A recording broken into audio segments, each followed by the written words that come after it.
Pai do Senhor, meus irmãos, Deus os abençoe a todos, em nome de Jesus. Estamos começando mais uma lição da nossa escola bíblica e o tema da nossa lição de hoje é como disciplinar finanças. Todos nós lidamos com dinheiro, né? Chega o tempo em que todos nós vamos ter que administrar um orçamento. Os que são já casados, que têm sua própria casa, os que são independentes financeiramente, têm um orçamento muito mais variado para administrar. Mas mesmo adolescentes e até crianças já começam a exercitar esse tipo de administração a partir do momento que começa a receber alguma renda. E é importante aos pais ensinar as crianças desde pequeno a administrar dinheiro. E como é que se faz isso? Então, de repente, o pai ou a mãe que costuma dar um dinheiro para o filho tomar um lanche no final de semana,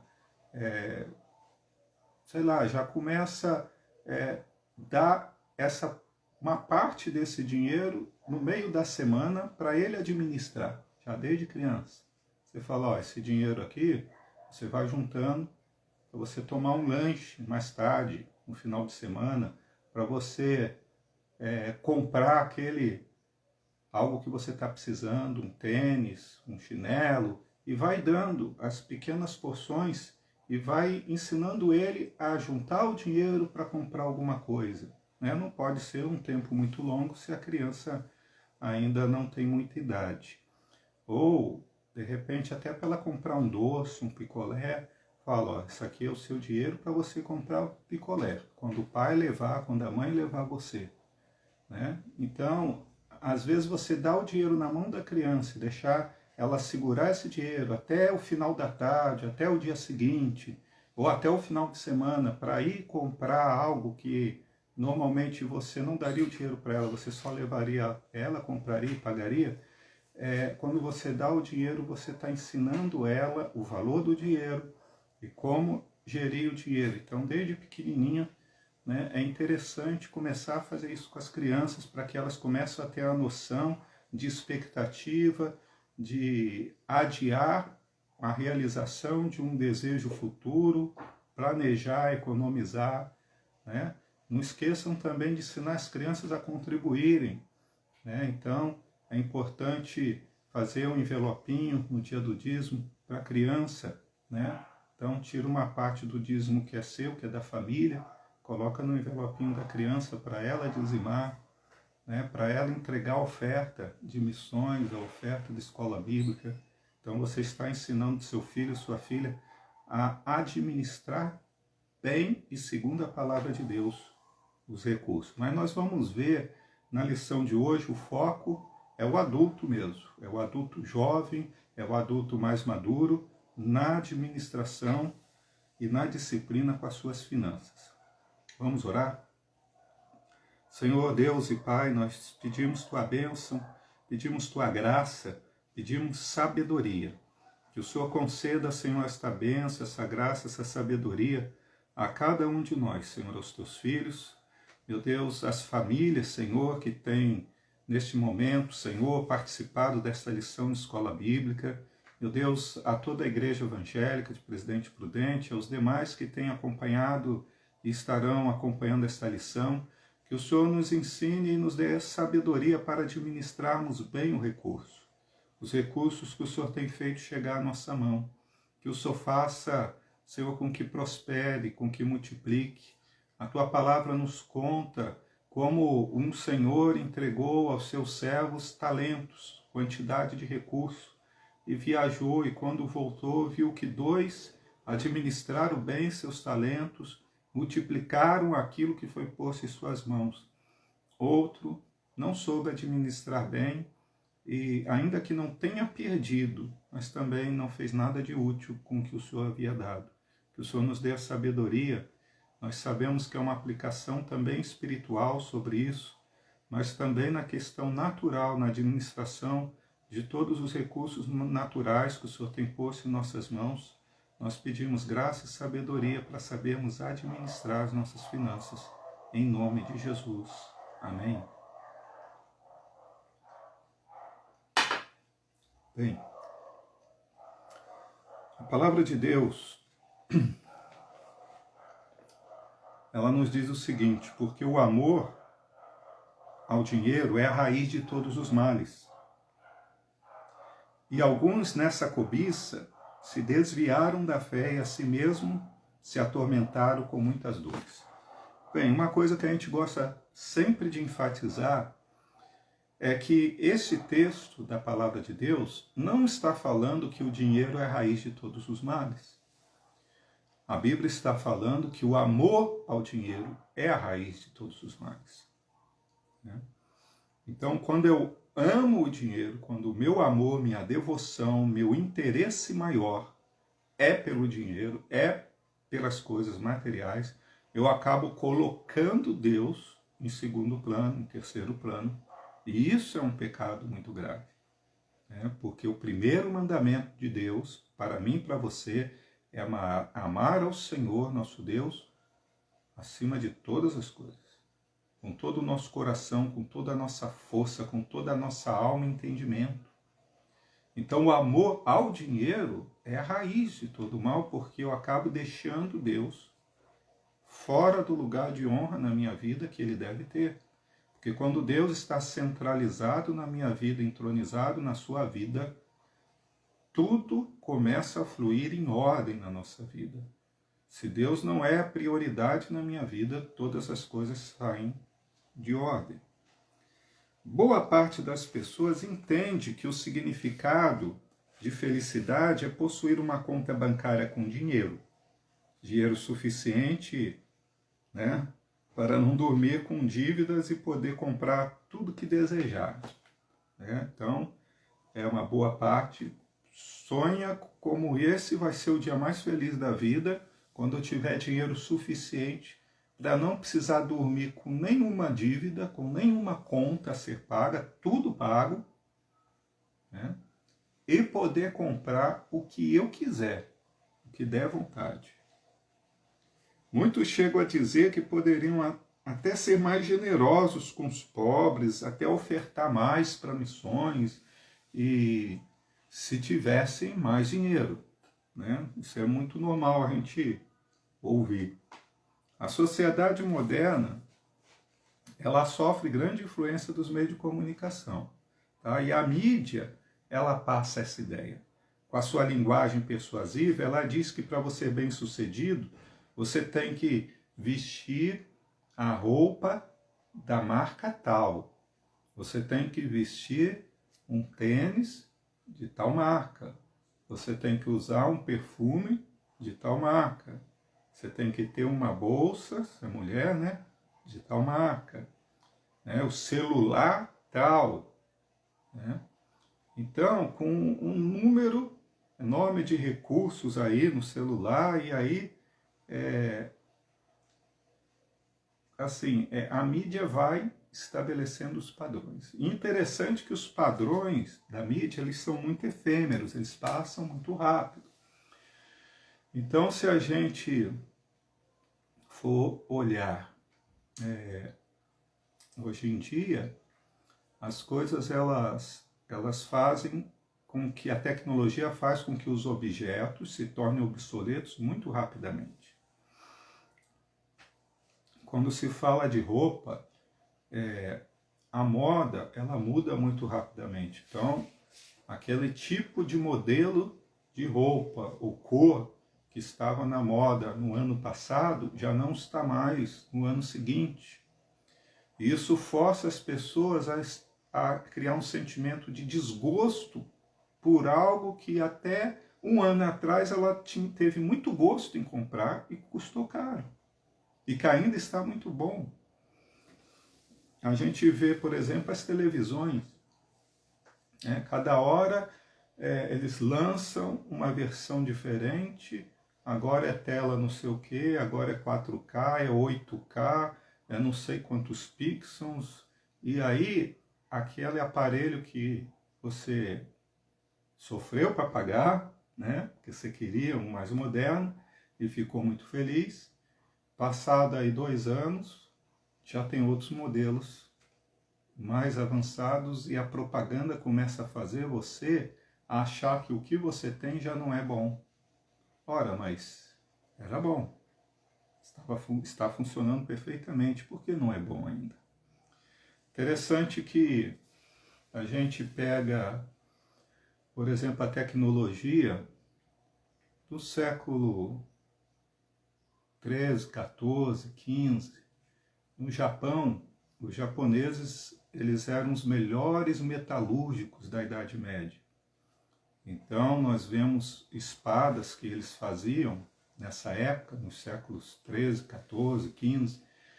Eles chamavam essas espadas, chamam, né, de katanas, espadas samurais.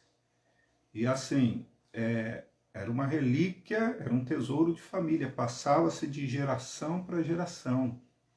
E até hoje é muito valorizada, porque é um produto de muita qualidade. E não era com um século, 2 ou 3 que se perdia a qualidade desse produto. Então, uma espada feita há 50 anos depois ela tinha tanto valor quanto a de 50 anos atrás. Agora a gente vê, né, um celular que é lançado hoje por essas empresas de ponta. Quando sai a propaganda, a gente vê 1000 recursos e facilidades e o preço lá em cima. E aí algumas pessoas, né, se endividam até para comprar, porque é uma marca que traz status. E daqui a 2 anos, aquele celular já está, entre aspas, ultrapassado. E a pessoa já começa a se sentir mal por estar usando um modelo ultrapassado. Isso é chamado de consumismo.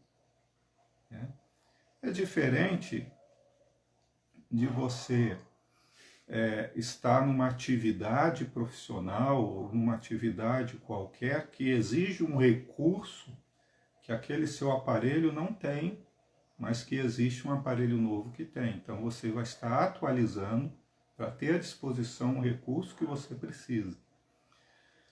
Agora, quando o que eu quero é simplesmente não ficar para trás, não ficar para trás da moda que muda de ano em ano, não ficar para trás das últimas marcas, isso chama-se consumismo. E isso é um perigo, porque o consumismo leva as pessoas a um constante estado de insatisfação, porque quando ela adquire o bem que ela quer muito, ela fica eufórica, alegre e satisfeita por um curto espaço de tempo.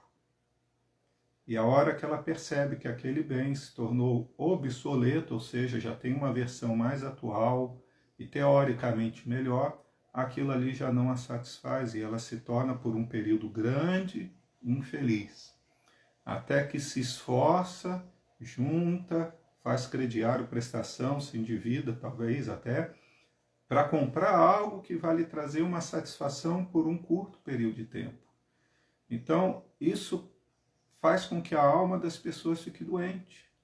A nossa satisfação como servos e servas de Deus não pode estar nas coisas, embora nós nos alegremos com as nossas realizações e conquistas, com a conclusão de um curso, com um trabalho bem feito, uma tarefa bem realizada, com um novo emprego, uma promoção, uma viagem, né, com a aquisição de um bem. Nós podemos nos alegrar com todas essas coisas, mas isso não é a razão, não é o motivo, não pode ser de maneira nenhuma da minha paz, da sua felicidade. A nossa felicidade está na nossa comunhão com o nosso Deus. A Bíblia, na Bíblia está escrito algumas declarações de Salomão. Salomão teve tudo o que ele quis, ele foi riquíssimo. E mesmo assim, ele declarou o seguinte lá em Eclesiastes 1:8: os olhos nunca se saciam de ver, nem os ouvidos de ouvir.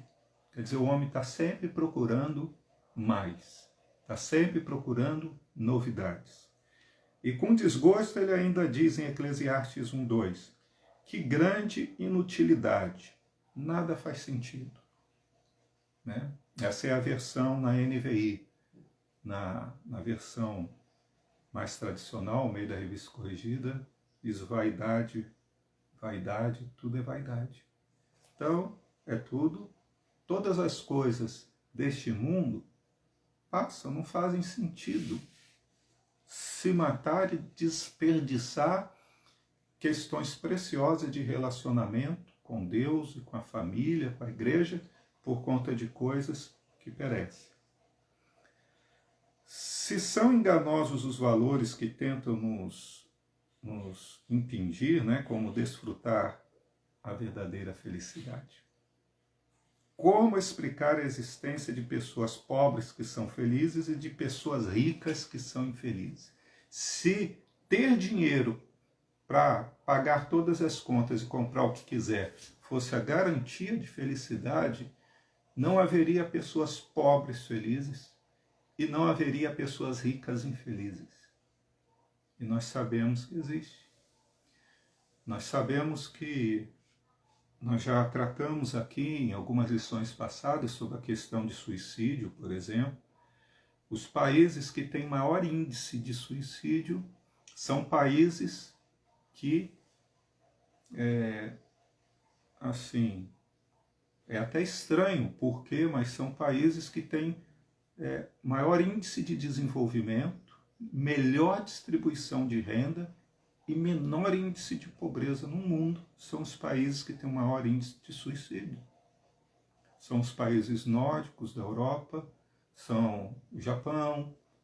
Então, assim, e o Brasil, nas últimas décadas, né, que aumentou o poder aquisitivo, aumentou o índice de desenvolvimento do país, com o aumento disso, embora a gente ainda tenha muito que avançar, mas aumentou também o número de suicídio no Brasil. É bem maior hoje do que há 3, 4 décadas atrás, 30 anos atrás, quando o país tinha um índice de desenvolvimento, uma distribuição de renda muito pior do que é hoje. Então, isso é muito interessante, né? Então, por que existem pessoas pobres felizes e ricos infelizes? Bem, óbvio que não é dinheiro razão de felicidade, não são bens materiais razão de felicidade de ninguém. Embora isso possa proporcionar momentos alegres, possa proporcionar momentos felizes, mas isso não é razão de uma vida feliz. Há pessoas que compram objetos, né, roupa, joias, contratam serviços, né, como acima de suas posses, viagens, assinaturas de várias coisas, né, TV a cabo. Como consequência, não honra os seus compromissos financeiros. Isso nos mostra que elas não avaliaram corretamente suas reais condições financeiras. Eu vou lá, faço uma assinatura e aí paguei a primeira parcela só e não consigo pagar mais. Faltou o quê? Faltou planejamento. E aí a dívida vai acumulando, não tem iniciativa de ir lá e cancelar o serviço, aí vem mais uma, mais duas, mais três, coloca o nome no serviço de proteção ao crédito, no Serasa, ou usa o cartão de crédito, aí não consegue pagar, em vez de ir lá e renegociar, fala, suspende, quebra o cartão, vamos pagar essa dívida aqui, vai usando até o limite, depois deixa ir rolando o limite, daqui a pouco devia R$500, vai lá ver, já está devendo R$4.000, R$5.000. Né? Faltou o quê? Planejamento. A gente precisa perguntar o seguinte, sempre fazer essa pergunta, antes de sair fazendo dívidas, compras. Quais são as minhas verdadeiras necessidades? Qual é a necessidade verdadeira da minha família? Essa é a pergunta básica, né? E aí, satisfeitas as necessidades, eu posso começar a planejar, gastar naquilo que não é necessidade, é simplesmente um desejo, uma vontade. Tudo bem. Desde que aquilo que é necessário já esteja bem planejado. Creio que a lição de hoje nos convida a que sejamos felizes da mesma maneira que o apóstolo Paulo. O apóstolo Paulo, ele disse que aprendeu a viver contente em toda e qualquer situação. Lá em Filipenses capítulo 4, o versículo 12, Paulo diz assim: tanto sei estar humilhado, como também ser honrado.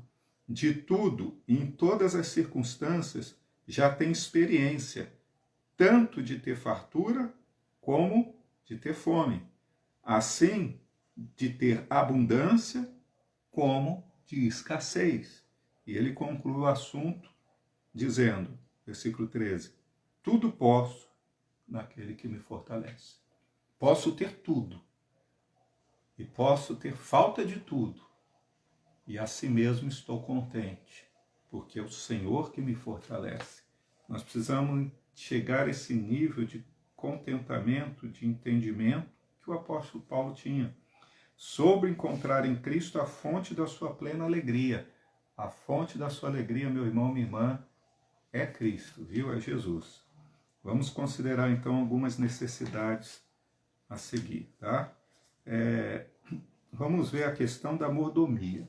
Nós precisamos entender que nós somos mordomos, somos administradores daquilo que não é nosso.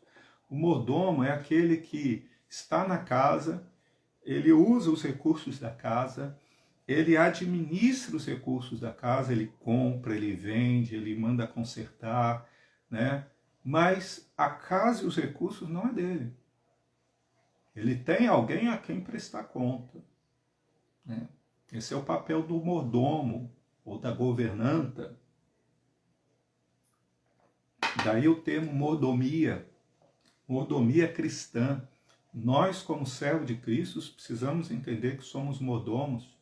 O tempo, né?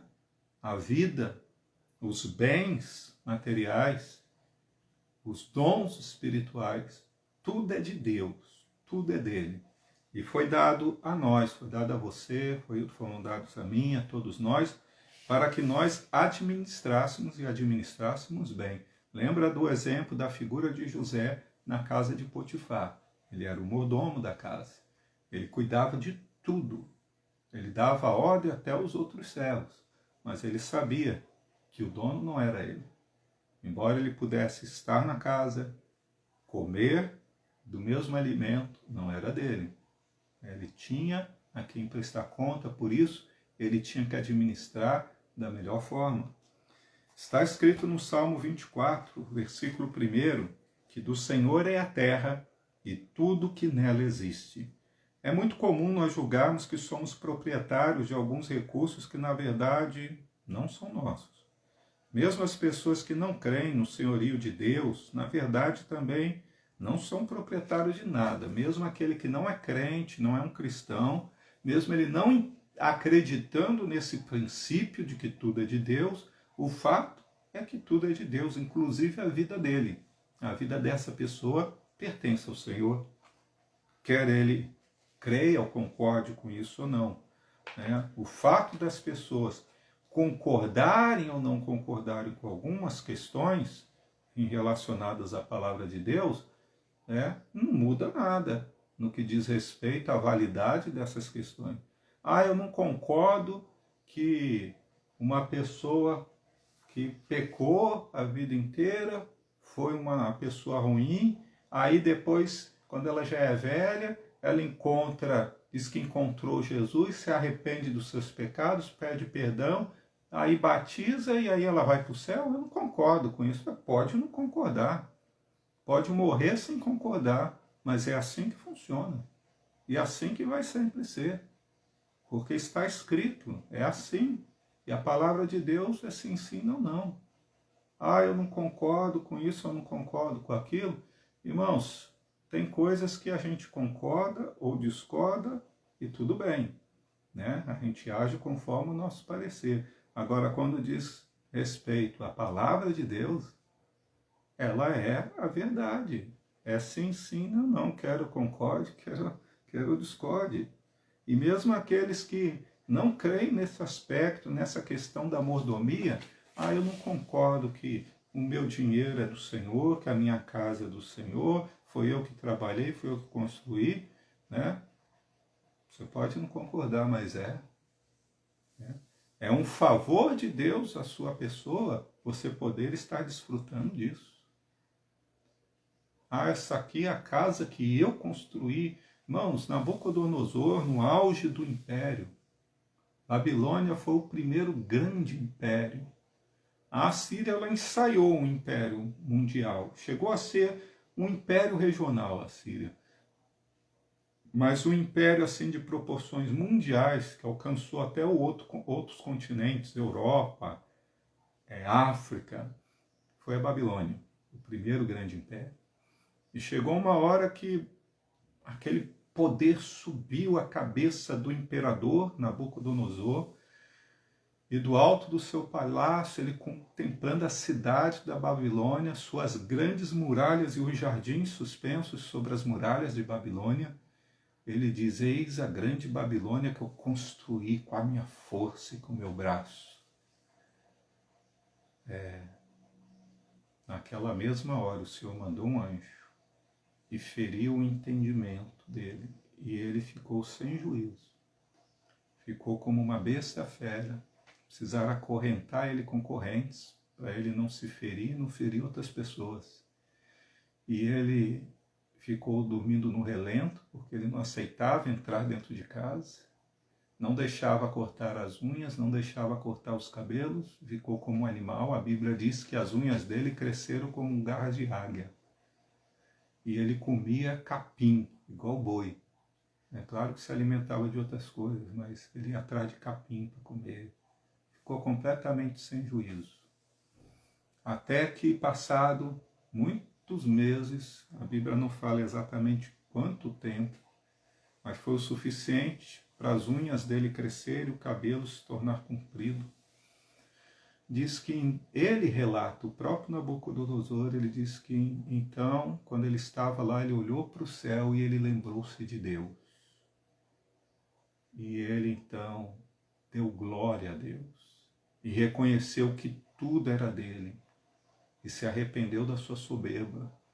Então Deus restaurou-lhe o entendimento e ele voltou ao seu juízo perfeito, depois de ter dado glória a Deus.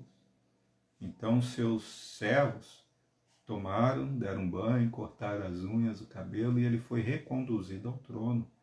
E ele escreveu, está lá relatado no livro do profeta Daniel, se não me engano, capítulo 4, né, que o Senhor, do Senhor é a terra, os reinos, e ele dá os reinos e o poderio a quem ele quer. Ele levanta quem ele quer e ele abate quem ele quer. Um ímpio reconheceu isso. Um rei idólatra reconheceu isso. Né? Então, louvado seja o Senhor, porque dele é a terra e tudo que nela existe. Tudo pertence a Deus. Como disse Jó. O Senhor, Jó lhe declarou, quando perdeu seus bens, que tudo que ele tinha, ele disse: o Senhor deu, o Senhor tirou. Bendito seja o nome do Senhor. Tudo é de Deus. Esse era o entendimento de Jó. E Jesus disse que o Pai dá o sol e a chuva para os bons e maus, sobre os justos e sobre os injustos. Né? Deus não é Deus só dos que creem nele.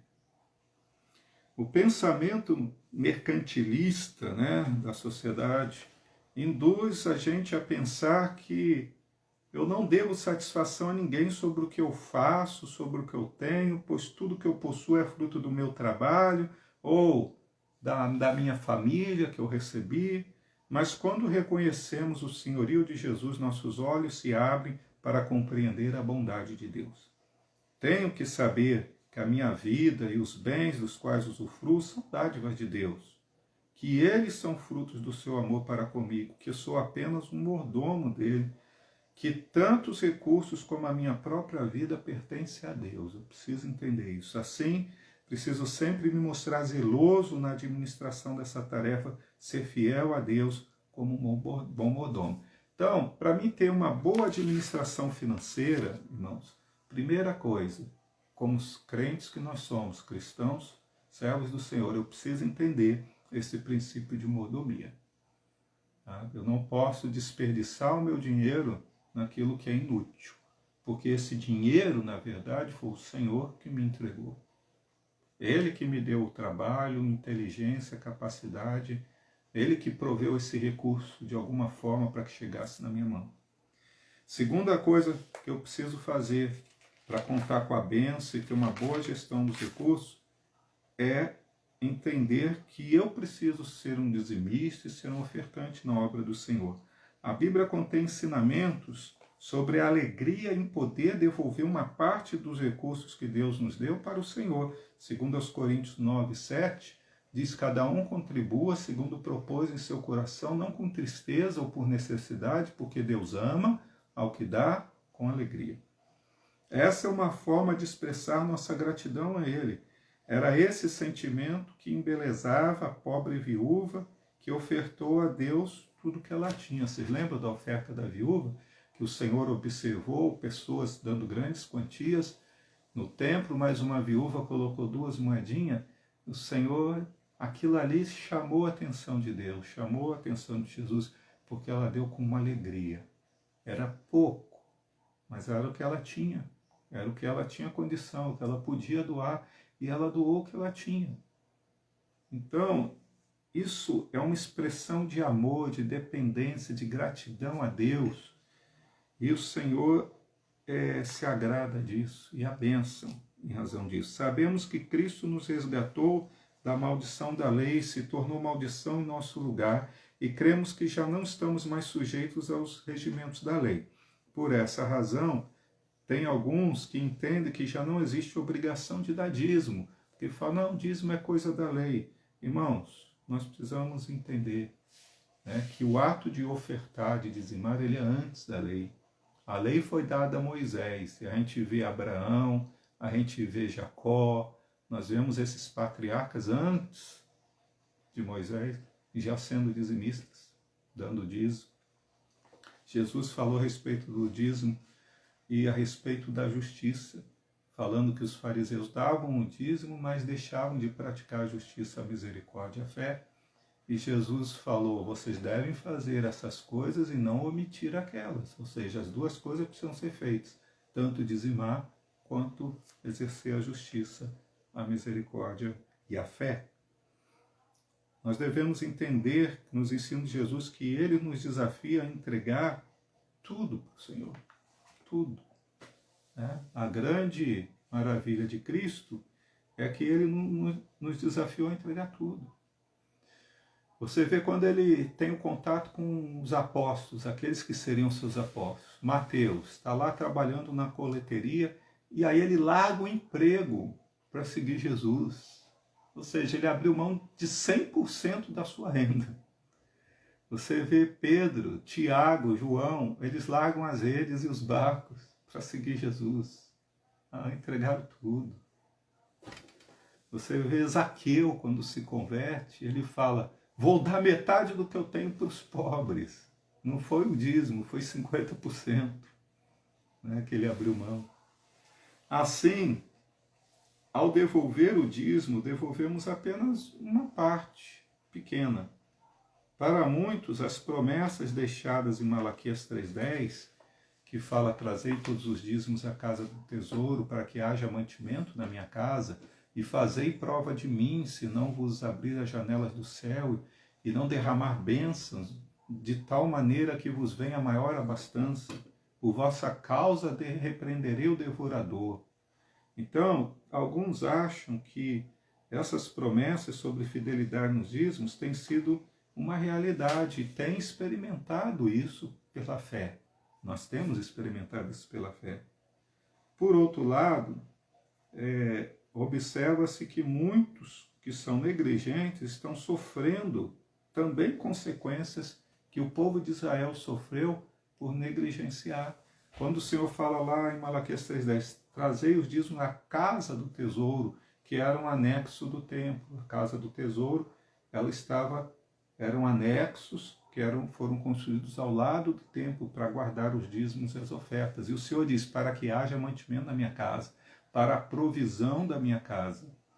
A gente vê, por exemplo, no livro do profeta Ageu, capítulo 1, versículo 6, que quando chegou um momento da história de Israel que o povo negligenciou a casa de Deus, não ofertava mais para a manutenção da casa de Deus. E a palavra que Deus deu, ele levantou Ageu para chamar a atenção do povo especificamente sobre isso. E Ageu disse, profetizou o seguinte, capítulo 1, versículo 6. Tendes semeado muito e colhido pouco. Comeis, mas não chega para fartar-vos. Bebeis, mas não dá para saciar-vos. Vestivos, mas ninguém se aquece. E o que recebe salário, recebe para pô-lo num saco furado. Assim tem sido a vida de muitos, também que tem negligenciado a casa de Deus, como o povo de Israel no tempo de Ageu tinha negligenciado. Eles estavam correndo apenas para suprir a sua própria casa, mas não estavam mais dizimando nem ofertando para a casa do Senhor. E o Senhor manda Ageu continuar. Né? Deus falou, ó, vocês estão pondo o dinheiro num saco furado porque tem negligenciado a casa do Senhor. Olha só o que ele diz. Versículo 9. Esperastes o muito, e eis que veio a ser pouco. E esse pouco, quando trouxeste para casa, eu, com um assopro dissipei. Quem estava dissipando era o próprio Deus. Por quê? Diz o Senhor dos Exércitos. Por causa da minha casa, que permanece em ruínas, ao passo que cada um de vós corre por causa da sua própria casa. Por isso os céus sobre vós retêm o seu orvalho e a terra os seus frutos. Fiz vir a seca sobre a terra e sobre os montes, sobre o cereal, sobre o vinho, sobre o azeite, sobre o que a terra produz, como também sobre os homens, sobre os animais e sobre todo o trabalho das mãos. Deus cerrou as bênçãos sobre Israel e o trabalho deles não prosperava, porque estavam correndo só atrás da sua própria casa, negligenciando as ofertas para a manutenção da casa do Senhor. Irmãos, os dízimos e ofertas da igreja, eles servem para a manutenção da casa do Senhor. Servem para a oferta a missionários, a obreiros e para a manutenção da casa. Além dos dízimos, devemos considerar como privilégio poder investir nas ofertas especiais para missões, né? E algumas necessidades específicas quando a gente levanta. Igual os jovens vão voltar aí com outra campanha de venda de pizza para o acampamento do ano que vem. É alegria poder contribuir com isso, não contribua com alegria. A importância do planejamento financeiro. Agora nós vamos entrar no planejamento financeiro. Assim como um rei que sai para a guerra precisa se assentar e pensar se com 10.000 homens poderá enfrentar um exército de 20.000, também devemos planejar com respeito aos nossos recursos. Deve ser uma prática sentar com a família para planejar a vida econômica e financeira a curto, a médio e longo prazo. Esse exemplo do rei que conta o seu exército, que tem 10.000, para ver se vale a pena, se ele vai conseguir enfrentar um exército de 20.000 que vem contra ele, foi Jesus que deu, está lá em Lucas 14, a partir do versículo 28. Jesus disse, olha, quando um rei fica sabendo que vem contra ele um exército de 20.000 soldados, ele faz a contagem do seu exército e vê que tem 10.000, ele precisa pensar bem se ele dá conta de entrar nessa batalha. Se não, ele vai mandar embaixadores e pedir condições para paz. O que você quer para a gente cessar essa briga agora? Né? Por quê? Porque as consequências podem ser desastrosas. Jesus, nessa mesma passagem, ele já cita em seguida a questão do homem que pretende construir uma torre, que ele se assenta, faz as contas e vê se o recurso que ele tem, ele vai conseguir concluir a torre, para não acontecer que chega na metade do caminho e ele tenha que parar, né, e não possa usar a torre. Isso é planejamento. Então, Jesus usou esses dois exemplos naturais para aplicar uma verdade espiritual sobre o custo de segui-lo. Mas essas verdades naturais, elas também se aplicam à nossa vida natural. Ou seja, antes de eu abraçar um novo empreendimento na minha vida, eu preciso parar e sentar. Eu dou conta disso? né? Antes de trocar de carro, antes de comprar uma casa, antes de uma viagem, né? Antes de um aparelho novo, uma prestação nova. Espera aí, eu vou sentar, fazer as contas e ver se eu dou conta. Se eu não dou conta, eu vou ficando com o celular velho mesmo, vou ficando com o carro velho mesmo por enquanto, vou mandando arrumar, né? Vamos ver as condições. Uma primeira medida é saber quais são os gastos mensais. Para que eu possa planejar, eu preciso saber quais são os gastos que eu já tenho mensalmente, querendo ou não querendo, né? Você que é responsável pela casa, ou um dos responsáveis pela casa, vocês têm contas que vêm mensalmente. Água, luz, né? Hoje em dia, celular, telefone não é luxo, né? Eu ainda vivi uma época que quem tinha uma linha telefônica em casa era rico, né? Então, hoje em dia não. Hoje em dia, todo mundo aí tem pelo menos um celular, né? Então, e celular acaba tendo conta. Ou da conta do celular em si, de internet. Então, assim, tem as despesas. Tem a compra do mercado, tem o açougue, tem a padaria. Então, a primeira coisa é saber quais são os gastos mensais. E aí, ajuda muito a anotar. O velho papel e caneta funciona muito bem, né?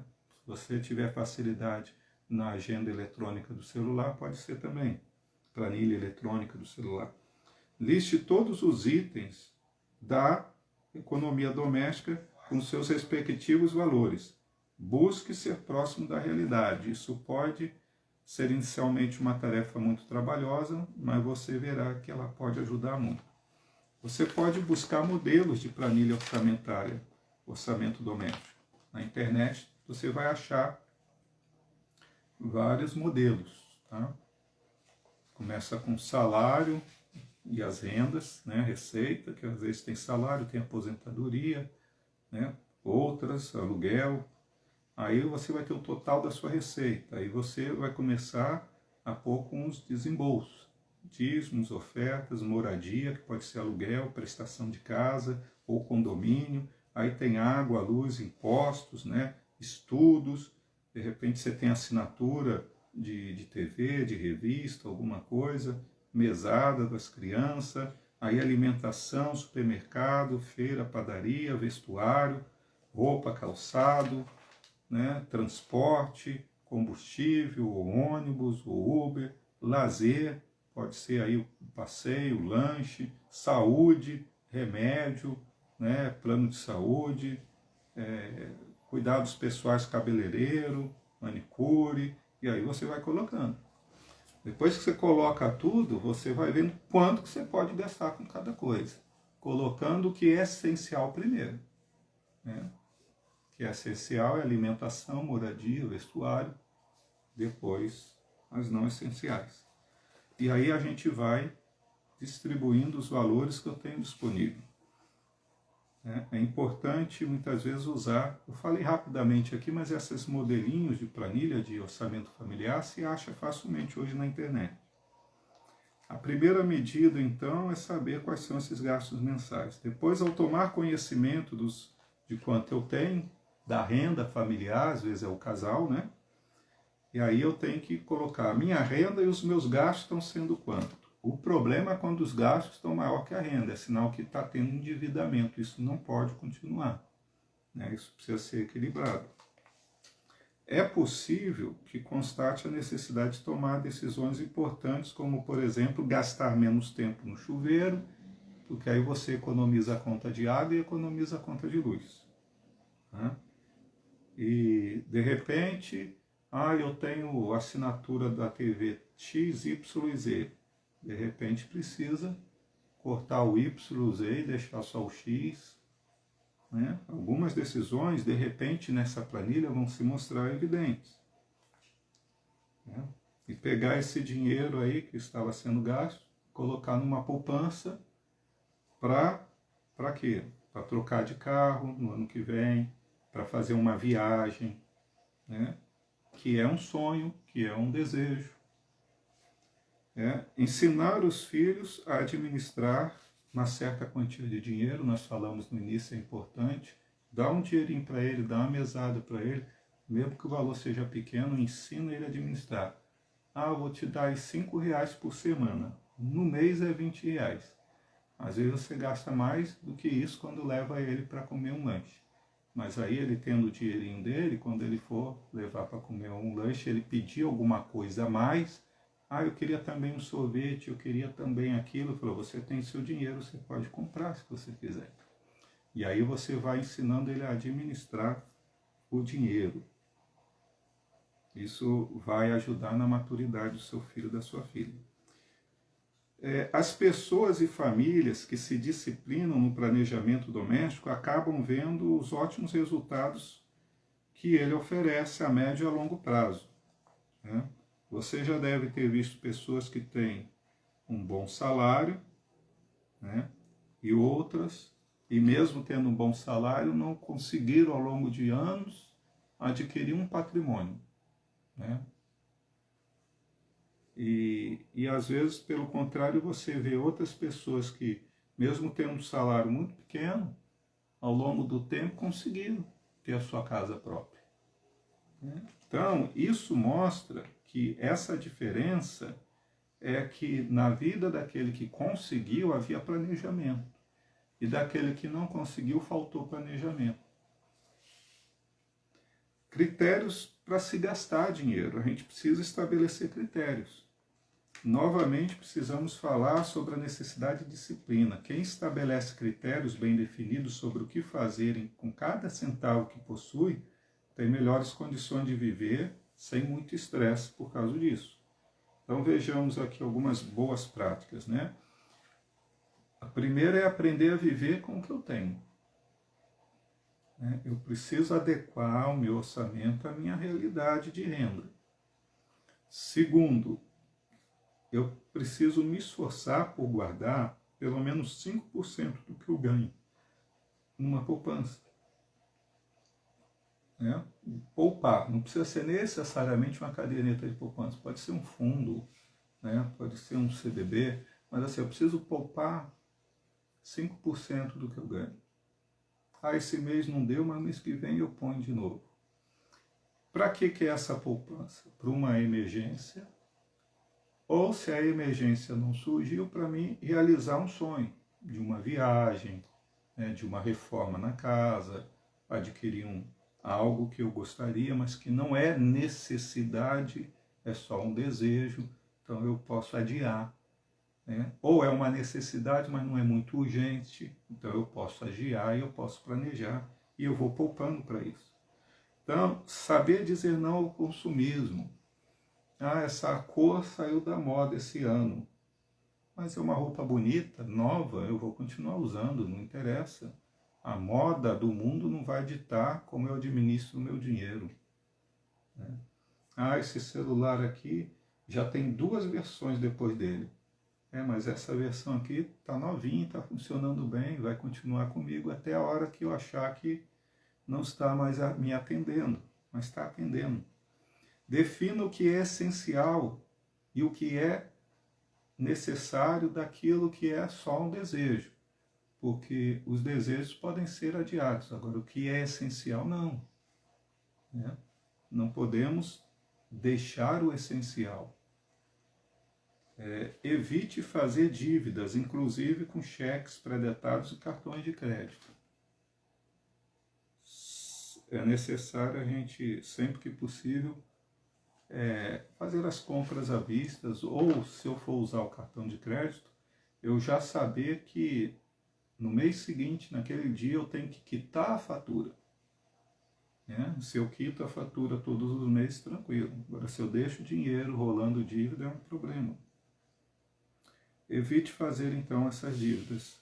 Talvez você diga que não consegue se enquadrar nesses critérios, mas é possível.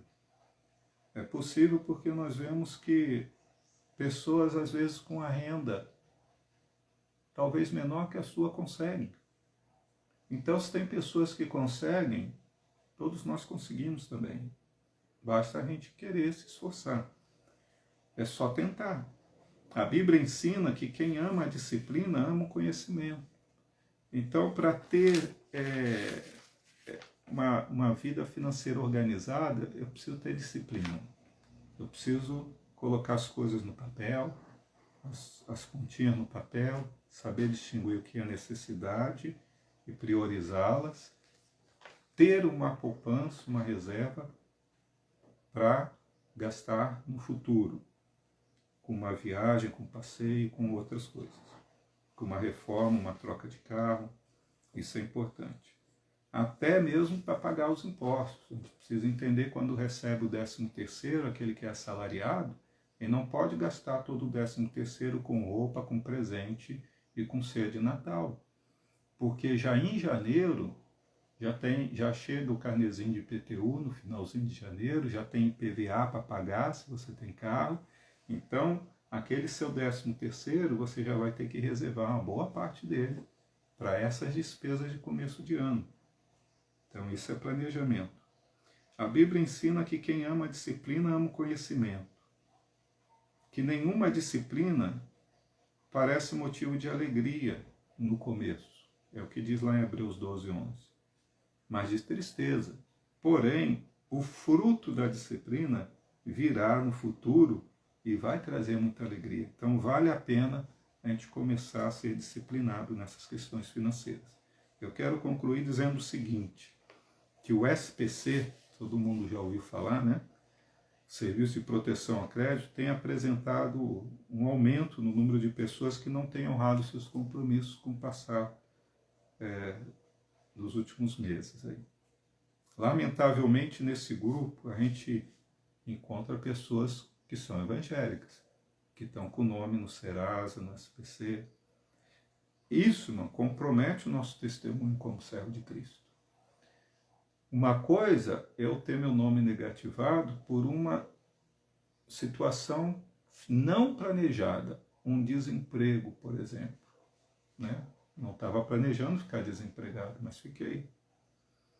E aí, se é um desemprego momentâneo, não justifica, porque aí eu tenho o fundo de garantia, eu tenho o seguro-desemprego, eu consigo equilibrar minhas contas. Se é um desemprego prolongado, isso não estava planejado.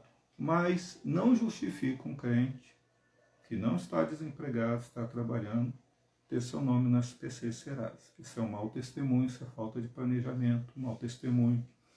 Talvez Deus não esteja abençoando o trabalho das mãos, como lá em Ageu. Né? É preciso parar e pensar se eu tenho honrado a Deus com os dízimos e as ofertas, porque a promessa de bênção de Deus para quem faz isso. Aprendemos na Bíblia que a boa reputação vale mais que muitas riquezas. Por essa razão, nós podemos concluir essa lição com a seguinte pergunta: eu sou dono ou eu sou mordomo dos recursos que vêm às minhas mãos? Como eu tenho agido? Eu tenho agido como um dono ou como um mordomo? Eu ajo como se tudo fosse meu ou como se fosse de Deus e o administro, para o bem da minha família, da minha vida, do reino de Deus, para um bom testemunho cristão? A Bíblia diz, a ninguém devais coisa alguma, a não ser o amor. Né? Então, o que depender de mim, de você, nós não devemos andar com dívidas, nós temos que honrar os nossos compromissos, quitar as nossas dívidas. Isso é bênção de Deus para nós. Então, que nós possamos, irmãos, viver como verdadeiros mordomos. Isso vai nos dar graça e paz para não vivermos ansiosos com as coisas materiais, entendendo que tudo é de Deus. E se eu estiver servindo bem, no pouco, sobre o muito o Senhor me colocará. Essa é a promessa de Deus. Aquele que é fiel no pouco, vai ser fiel no muito. Aquele que é infiel no pouco, vai ser infiel no muito também. Então a gente precisa ser fiel no pouco que Deus talvez esteja nos dando no momento, porque à medida que eu perseverar em fidelidade para com o Senhor, na administração do pouco que Ele tem me dado, Ele vai confiando mais recursos para que eu continue administrando com fidelidade, desfrutando disso. Que haja bênção na sua casa, meu irmão, minha irmã. Que haja paz, que haja prosperidade. Que as suas finanças sejam abençoadas pelo Senhor. Né? Pare de correr só pela sua casa. Né? Não desampare a casa do Senhor. Porque há a promessa de Deus de derramar bênção abundante. E seja sábio na administração. É preciso sentar e fazer contas. Jesus ensinou isso. Né? Se você precisar de um aconselhamento na questão financeira, né? Na questão de, estou pensando em fazer um negócio assim, assado, e eu preciso de um aconselhamento. Busque aconselhamento. Né? Na igreja você pode buscar aconselhamento com o seu discipulador, com o seu líder de célula, e até comigo, com o seu pastor. Pode mandar um WhatsApp, pode fazer uma ligação, pode conversar na igreja. Pastor, eu estou precisando de um aconselhamento. E a gente vai estar fazendo o mais importante, que é orar. Né? Vamos estar orando por essa causa, vamos orar por esse propósito. Né? Nós vamos fazer como diz a palavra de Deus lá na Epístola de Tiago. Né? Em vez de falar assim, eu vou para tal cidade, vou fazer isso, vou fazer aquilo, eu vou orar. Se Deus permitir, se Deus nos der vida, se Ele quiser, nós vamos fazer isso. E Deus vai abençoar. E se for bênção, Ele vai confirmar e vai testificar na sua vida. Que Deus abençoe, dê graça e multiplique as bênçãos sobre a sua vida e sobre a sua casa, em nome de Jesus. Amém? Deus abençoe a vida desse meu irmão, minha irmã, que tem assistido essa lição até aqui. Que o Senhor derrame bênçãos sem medida sobre o seu lar, acrescente a fé e dê sabedoria na administração dos recursos que o Senhor tem confiado a cada um deles, Senhor, a cada um de nós, em nome de Jesus. Amém.